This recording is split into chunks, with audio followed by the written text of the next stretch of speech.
For today's ganap ay proxy muna kami ni boss at itong dalawa naming pamangkin bilang ninang, ninong kumpil dahil ang literal na ninang, ninong ay nasa ibang bansa pero itong si ate at si kuya ay literal na ninang binyag at diretsong ninang kasal. At dito nga ay meron silang grand entrance kaya lamang todo practice si kuya nang hawak ko ang beat pero pagdating dito ay hindi yun ang tugtog.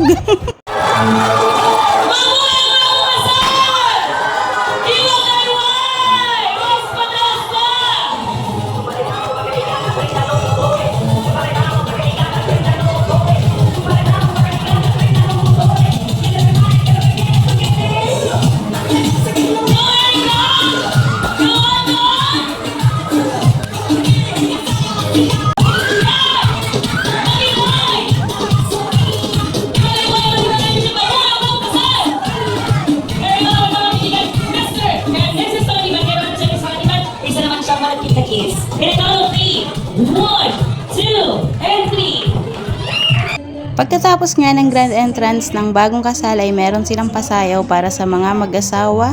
Dalawang isip nga ako dito kasi sabi ko hindi pa naman kami mag-asawa ni Jowa pero sa isip ko hindi naman hahanapin ang marriage contract or marriage certificate ng host kaya sige, Gora!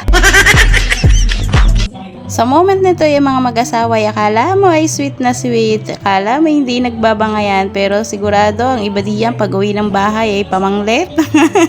At kung gusto mo nga palang pumaldo ay eto lang ang masasabi ko sa iyo ay siya ay mag-asawa ka na at kunin mong ninang ninong sa kasal ay di na yung mga taga Batangas at pihadong ikaw ay paldo yung ganamang isang tiyuhin pa lang ang nagbagsak ay 60,000 na kaagad ay paano pa ang bagsak ng ninang at ninong ay digay panigurado na ang iyong paldo ay yung pang mga pinsan. Yun lang, bye!